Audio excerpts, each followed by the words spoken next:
محمد صلی اللہ علیہ وآلہ وسلم مسکراتے تھے، ہمیشہ مسکراتے تھے۔ حضرت ابو ہریرہ رضی اللہ تعالیٰ عنہ فرماتے ہیں کہ ہم ایک دن حضور صلی اللہ علیہ وآلہ وسلم کے ساتھ بیٹھے ہوئے تھے۔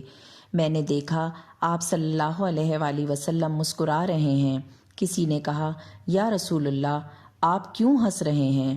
آپ نے فرمایا، میری امت کے دو آدمی اللہ تعالیٰ کے سامنے حساب کتاب کے لیے کھڑے تھے۔ ایک نے کہا، یا رب، اس نے مجھ پر ظلم کیا ہے، آپ اس سے بدلہ لیں۔ اللہ تعالیٰ فرمائیں گے، اپنے بھائی کا حق دو۔ دوسرا عرض کرے گا، میری نیکیاں تو ختم ہو گئیں۔ حق لینے والا کہے گا، اے رب، میرے گناہوں کا بوجھ اس پر ڈال دے۔ یہ بیان کرتے ہوئے آپ صلی اللہ علیہ وآلہ وسلم کی آنکھوں سے آنسو جاری ہو گئے۔ پھر فرمایا، یہ محتاجی کا دن ہوگا۔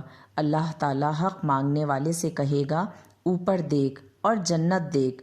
وہ اوپر عجیب و غریب نعمتیں دیکھے گا اور پوچھے گا، یہ کس کے لیے ہیں؟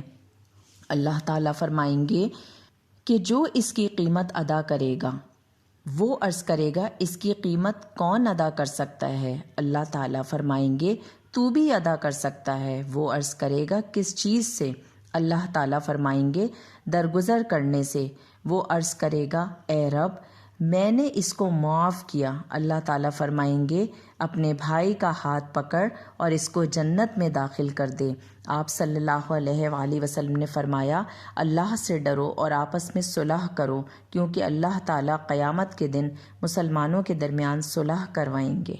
محمد صلی اللہ علیہ وآلہ وسلم مسکراتے تھے، ہمیشہ مسکراتے تھے۔